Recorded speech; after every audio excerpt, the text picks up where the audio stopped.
Hello dear student, स्वागत है आप लोगों का अपने यूट्यूब चैनल ब्रह्मर्षि आईएएस में। मैं स्वीटी सिंह, आप लोगों की इतिहास की एजुकेटर। बहुत दिनों से ये विचार चल रहा था कि इतिहास की कक्षा प्रारंभ की जाए और बहुत सोचने समझने के बाद यह निर्णय लिया गया है कि इतिहास की कक्षाएं लाई जाएं अब। तो उसी के क्रम में यह हमारी पहली क्लास है और इंट्रोडक्टरी क्लास है। तो यह क्लास बेसिकली यूपीएससी मेंस के लिए जो जीएस का पोर्शन है, हिस्ट्री जो जीएस आता है उसकी क्लास है। तो उसी की जो सिलेबस का है आज हम लोग उसका डिस्कशन करेंगे। उसके बारे में ही हम लोग पढ़ने से पहले रोड मैप तैयार करेंगे कि किस क्रम में हम लोग पढ़ेंगे और कैसे पढ़ना चाहिए। तो चलिए उसी के बारे में हम लोग देख लेते हैं कि कैसे करते हैं। तो आप लोगों को पता होगा कि यूपीएससी का जो हम लोग पढ़ेंगे तो इसका प्री और मेंस दोनों को कवर करते हुए चलेंगे। तो प्री का जो सिलेबस है, प्री को सिलेबस को हम डिस्कस नहीं करेंगे। उसका रीज़न ये है फ्रेंड्स कि प्री का जो भी हिस्ट्री का सिलेबस है वो सिर्फ 7 शब्दों में दिया गया है। आप लोगों ने देखा होगा सिलेबस, अगर आप लोगों के पास तो होगा ही, अगर नहीं भी है तो होना चाहिए, क्योंकि हमारा सिलेबस और अनसॉल्व पेपर हमेशा हमारे टेबल पर रहना चाहिए। और जो प्रीलिम्स का सिलेबस है वो सिर्फ भारत का इतिहास और भारतीय राष्ट्रीय आंदोलन, ओनली 7 शब्दों में ही हमारे प्रीलिम्स का सिलेबस दिया है। तो हम इसमें ये नहीं समझ पाते हैं कि इसमें कैसे पढ़ें और कैसे नहीं पढ़ें, किस चीज़ को पढ़ें किस चीज़ को छोड़ें। तो इसमें हम बहुत अच्छे से नहीं जान पाते हैं। इसीलिए मेरा सजेशन आप लोगों के लिए ये है कि हम जो भी मेंस का सिलेबस है वो प्रीलिम्स की अपेक्षा बहुत ही ज़्यादा सुलझे हुए रूप में बहुत बेहतर तरीके से दिया गया है। तो उसी को ही हम लोग प्रीलिम्स का हिस्सा मानकर और मेंस को पढ़ते हुए उसके साथ साथ ही प्रीलिम्स की भी तैयारी करते हुए हम चलेंगे। और जो अलग से क्वेश्चन आते हैं वो अलग से क्वेश्चन कवर कर लिया जाएगा, उसको बाद में अलग से हम बता देंगे। तो सबसे पहले हम मेंस के सिलेबस को देखेंगे और इसी को ही प्रीलिम्स का सिलेबस मानेंगे। हालांकि ये बात पता है कि जो आज़ादी के बाद भारत है और विश्व इतिहास प्रीलिम्स का सिलेबस नहीं है, तो उसको हटा देंगे, उसको अलग से पढ़ लेंगे। लेकिन बाकी जो 3 पोर्शन आएगा 5 बिंदु में दिया गया है। मेंस का जो हमारा सिलेबस है वो 5 पॉइंट में दिया गया है। तो उसमें से 3 पॉइंट हैं जो सीधे सीधे हमारे मेंस और प्रीलिम्स दोनों से रिलेट होते हैं। तो ये तीनों हम लोग साथ साथ पढ़ेंगे और जो 2 है वो उसको अलग पढ़ लेंगे। बाकी उसके अलावा जो भी प्रीलिम्स में पूछा जाता है, कल्चर का पोर्शन है तो पूरा कल्चर ही हमारा मेंस में आ जाता है, तो उसे हम लोग पढ़ लेंगे। लेकिन अलग से जो कुछ भी आएगा उसके लिए हम लोग देख लेंगे, उसको प्रीलिम्स के लिए। तो चलिए फ्रेंड्स, इसको हम 5 बिंदुओं को देख लेते हैं कि 5 बिंदुओं में क्या है। तो पहला बिंदु आप लोग अपनी स्क्रीन पर देख पा रहे हो कि भारतीय संस्कृति में प्राचीन काल से आधुनिक काल के कला रूप, साहित्य और वास्तुकला के मुख्य पहलू शामिल होंगे। मुख्य पहलू को ध्यान रखना है। तो आप लोग ये देख लीजिए कि भारतीय संस्कृति में प्राचीन काल से लेकर आधुनिक काल तक यूपीएससी ने सिलेबस में ये सीधे सीधे बोल दिया है कि भारतीय संस्कृति मतलब हमें संस्कृति का इतिहास पढ़ना है। कहाँ से कहाँ तक? प्राचीन काल से लेकर आधुनिक काल तक। उसके कला रूप, साहित्य और वास्तुकला को मतलब इसके मुख्य पहलू को ध्यान में पढ़ना है। हमें सब कुछ इसमें नहीं पढ़ना है, बस इसके थोड़े थोड़े पहलू को हम लोग जानेंगे और देखेंगे। और कला रूप में फ्रेंड्स बहुत सारी चीज़ आती हैं, जैसे कि संगीत आ जाता है। इसको हमने थोड़ा सा डिफाइन करने की कोशिश की है। ये वही है जो हमने बताया है कि इतिहास मतलब जैसे इसमें कल्चर पढ़ेंगे, हम संस्कृति का इतिहास पढ़ेंगे। तो इतिहास को हम जो भी संस्कृति है उसको हम इतिहास से अलग नहीं रख सकते हैं, क्योंकि इतिहास के साथ साथ ही उसके समानांतर रूप में ही कल्चर मतलब संस्कृति का इतिहास भी विकसित होता रहता है। उसके साथ साथ ही संस्कृति समानांतर रूप से चलती रहती है, क्योंकि इतिहास जो है इतिहास को संस्कृति से अलग कर ही नहीं सकते। तो इतिहास संस्कृति के बिना अधूरा है। इसलिए संस्कृति को पढ़ने के लिए हमें इतिहास का अध्ययन करना बेहद ही आवश्यक है। इसीलिए इसको हमने इतिहास के ही अंतर्गत रखा है और यूपीएससी भी इसी के अंतर्गत इसका क्वेश्चन पुटअप करती है। तो कला रूप में उसमें जो कला रूप दिया है, कला रूप को हमने थोड़ा सा बताने की कोशिश किया है, क्योंकि इसमें देखिए इसमें क्या क्या आते हैं। एक मूर्ति कला आता है, चित्रकला आ जाता है, नृत्य कला आता है, गायन आता है, नाटक आता है, सिनेमा आता है। सिनेमा देखिए आधुनिक काल के समय का है। यहाँ से एक बार क्वेश्चन पूछा गया था, इसलिए मैंने इसको रख दिया है ताकि इसको भी थोड़ा सा हम लोग देख लेंगे।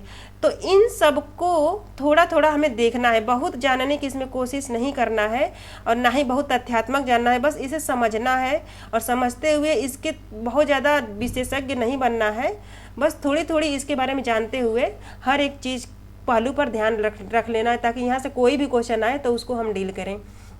ये सिर्फ सिलेबस को हम बता रहे हैं ताकि आगे आप लोगों को कोई प्रॉब्लम ना हो, आगे बहुत ही अच्छे तरीके से हम लोग इसका अध्ययन स्टेप बाय स्टेप करेंगे। इसमें जैसे गांधार मथुरा शैली पढ़ेंगे, गांधार शैली पढ़ेंगे, तमाम प्रकार की जो शैलियाँ हैं इतिहास के अंतर्गत आता है, तो उसको हम लोग पढ़ते चलेंगे। ये तो रहा हमारा पहला बिंदु।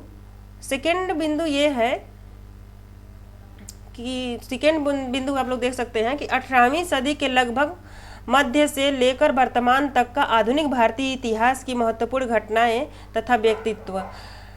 तो इसमें मध्य मतलब 1750, 18वीं सदी का मध्य हम लोग 1750 मान के चल सकते हैं। और आधुनिक भारतीय इतिहास, ठीक है, आधुनिक भारतीय इतिहास के तो 1857 तक चल सकते हैं। आपको पता है यहाँ से फिर 1857 का आ जाता है, तो फिर यहाँ से बिल्कुल आधुनिक काल स्टार्ट होता है। तो इसको 18वीं सदी के मध्य से लेके पूरे आधुनिक तक आना है। तो इनमें जितनी भी महत्वपूर्ण घटनाएं हुई, सारी घटनाएं नहीं पढ़नी है, जितनी भी महत्वपूर्ण घटनाएं, उससे घटनाएं तो बहुत कुछ हुई हैं, इसमें से इम्पोर्टेंट ही पढ़ा है। और इनमें जितने लोग भी योगदान दिए उनके व्यक्तित्व को पढ़ना है, तो इन लोगों को पढ़ना है 18वीं सदी में। तो इसको हम लोग देख लेंगे। और थर्ड पॉइंट ये है इसमें स्वतंत्रता संग्राम। ये तो फ्रेंड्स इसको तो हम इग्नोर कर नहीं पाएंगे क्योंकि ये तो पूरी हिस्ट्री की हमारी जान है। स्वतंत्रता संग्राम, इसके विभिन्न चरण, देश के विभिन्न भागों में इसमें योगदान देने वाले महत्वपूर्ण व्यक्तित्व व उनका योगदान। ये तो समझिए कि प्रीलिम्स के दृष्टिकोण से इसमें समझिए कि 12 से लेके 15 क्वेश्चन तक आते हैं प्रीलिम्स में भी, और 3 क्वेश्चन से लेके 5 क्वेश्चन तक इसमें हमारे मेंस में आते हैं। तो ये दोनों ही प्री और मेंस दोनों की परीक्षा की दृष्टि से ये बहुत ही ज़्यादा इम्पोर्टेंट है हमारे लिए, और ये वैसे भी इम्पोर्टेंट होना चाहिए। अगर हम तैयारी ना करें तभी भी हमें अपने इतिहास, अपने देश के, अगर हमारा देश गुलाम रहा है तो उसकी स्वतंत्रता के बारे में जानना चाहिए। वो किस प्रकार से गुलाम हुआ, क्यों गुलाम हुआ, उसकी कमियाँ, उसकी अच्छाइयाँ, उसकी बुराइयाँ, सब कुछ जानना चाहिए। तो ये तो हम बहुत ही अच्छे से पढ़ेंगे, बहुत ही इंटरेस्टेड टॉपिक है और बहुत इसको अच्छे से पढ़ते हुए चलेंगे, बहुत ही इंटरेस्टेड रहेगा, इसको रुचिकर बनाकर पढ़ा जाएगा। तो इसे पढ़ेंगे। यहाँ तक तो प्रीलिम्स आता है, बाकी जो 2-4 पॉइंट है, मतलब 4 और 5, ये 2 पॉइंट हमारे प्रीलिम्स का टॉपिक नहीं है। आगे इसे पढ़ना तो पड़ेगा ही, इसे भी। स्वतंत्रता के पश्चात देश के अंदर एकीकरण और पुनर्गठन। आप लोगों को पता है सरदार वल्लभ भाई पटेल ने, मतलब जब देश हमारा आज़ाद हो रहा था उस टाइम जब पार्टीशन हुआ तो कितने हमारे इंडिया में कितनी सारी रियासतें थीं, उन सबों को एक करने का श्रेय इन्हें बहुत बड़ा मतलब जाता है, जिन्हें लौह पुरुष भी कहा जाता है। तो इन्हें ये चीज़ हम पढ़ेंगे कि उसके बाद किस प्रकार से हमारे देश का पुनर्गठन और एकीकरण हुआ।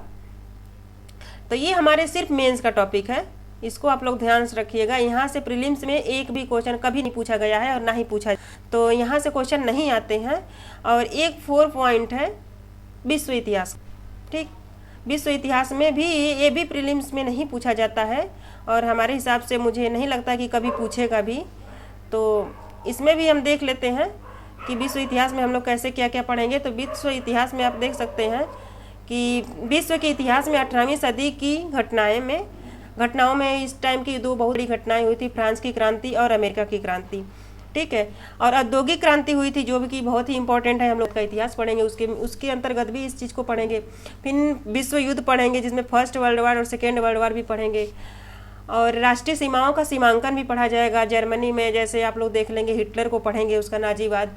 इटली में फांसीवाद को, मतलब फांसीवाद मुसोलिनी को पढ़ा जाएगा। तो ये कुछ टॉपिक हैं और बहुत ही मतलब मज़ेदार टॉपिक है। ये विश्व इतिहास पढ़ने में बहुत आनंद आता है, तो इसमें बिल्कुल ही बोरिंग नहीं होगा आप लोगों को, और हमने कोशिश की है कि इसको बहुत ही अच्छे से कराएं।